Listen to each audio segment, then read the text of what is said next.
में सीएम की कुर्सी पे कौन बैठेगा, अभी वहां पे प्रश्नार्थ चिन्ह ही है। देखिए राधा, बिल्कुल कल ऑब्जर्वर की जब तैनाती की गई थी उसके बाद कई ऐसे अपडेट निकलकर सामने आए जो पहले से जो कयास लगाए जा रहे थे उससे बिल्कुल इतर थे। आज सुबह सुबह एक्स पर बाबा बालकनाथ ने ट्वीट करते हुए लिखा कि मैं पहली बार जब सांसद बना, विधायक बना, और अभी मैं और भी प्रधानमंत्री नरेंद्र मोदी के संरक्षण में बहुत कुछ सीखना चाहता हूं, और जो ये अफवाहें चल रही हैं कि मैं मुख्यमंत्री के पद के रेस में हूं, वो एक कोरी अफवाह, उन्होंने कहा है कि वो कोरी अफवाह है, उस पर ध्यान मत दें, उससे नजरअंदाज करें। तो इस बात से, उनके इस ट्वीट से इस बात का तो इशारा हो गया, खबर कंफर्म हो गई कि बाबा बालकनाथ मुख्यमंत्री तो नहीं बनने जा रहे हैं।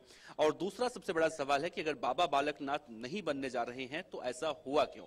तो आपसे बताएं कि वसुंधरा राजे परसों जब रात में अचानक दिल्ली पहुंची थी और जब उनकी मुलाकात उसके बाद हुई थी जेपी नड्डा से और अमित शाह से, तो वसुंधरा राजे पॉजिटिव मुस्कान बिखेरते हुए दिखाई दी थी, और तभी इस बात का अंदाजा या अंदेशा हो चुका था कि वसुंधरा राजे से हो ना हो, इतना कुछ ना कुछ तो जरूर कहा गया है उनसे। हालांकि उन्होंने मीडिया से कुछ कहा नहीं, लेकिन उनकी मुस्कान बहुत कुछ कह रही थी।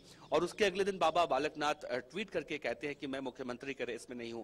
तो अब सवाल है कि बीजेपी मुख्यमंत्री का चेहरा किससे बनाएगी। तो इसमें कहीं ना कहीं अब वसुंधरा राजे की जो दावेदारी है वो मजबूत दिखाई दे रही है। हालांकि वसुंधरा राजे कई बार ये कह चुकी हैं कि अगर मुझे पार्टी लाइन से अलग नहीं जाना, अगर बीजेपी आला कमान मुझे साइड लाइन भी करती है तो भी मैं कुछ नहीं कहूंगी, लेकिन ऐसा फिलहाल प्रतीत होता दिखाई नहीं दे रहा है। जब वसुंधरा राजे के बारे में और बातें निकलकर सामने आई कि कई सारे विधायकों के टच में है वो, और कई सारे ऐसे निर्दलीय विधायक भी हैं जिन्हें रिजॉर्ट में रुकवाया गया है, बहुत सारी ऐसी अटकलें निकलकर सामने आई थी।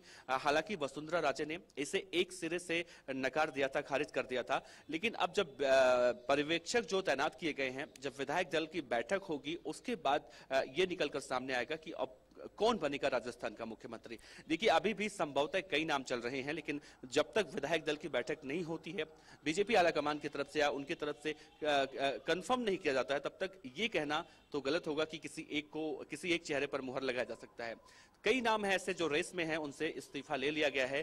अब देखना होगा कि जब विधायक दल की बैठक हो जाएगी तो क्या वसुंधरा राजे या गजेंद्र सिंह शेखावत या दिया कुमारी या जितने भी नाम हैं, किस पर मुहर लगाया जा सकता है। हाँ, लेकिन बीजेपी इतना जरूर आलाकमान की कोशिश है कि राज्य में 1 से 2 डिप्टी सीएम देने का विचार भी किया जा रहा है, और हो सकता है कि नाराजगी ना हो तो तीनों लोगों को वहां पर सिर्फ बीजेपी कर सकती है। और इसके पीछे का उद्देश्य जो है वो यही है कि लोकसभा चुनाव महज 1 साल का वक्त बचा हुआ है, और 1 साल से पहले बीजेपी किसी को नाराज तो नहीं करना चाहती। और फिलहाल इंतजार है 1 दिन का, और फिर उसके बाद कहना सही होगा। जी बिल्कुल बिल्कुल, धन्यवाद अपडेट के लिए।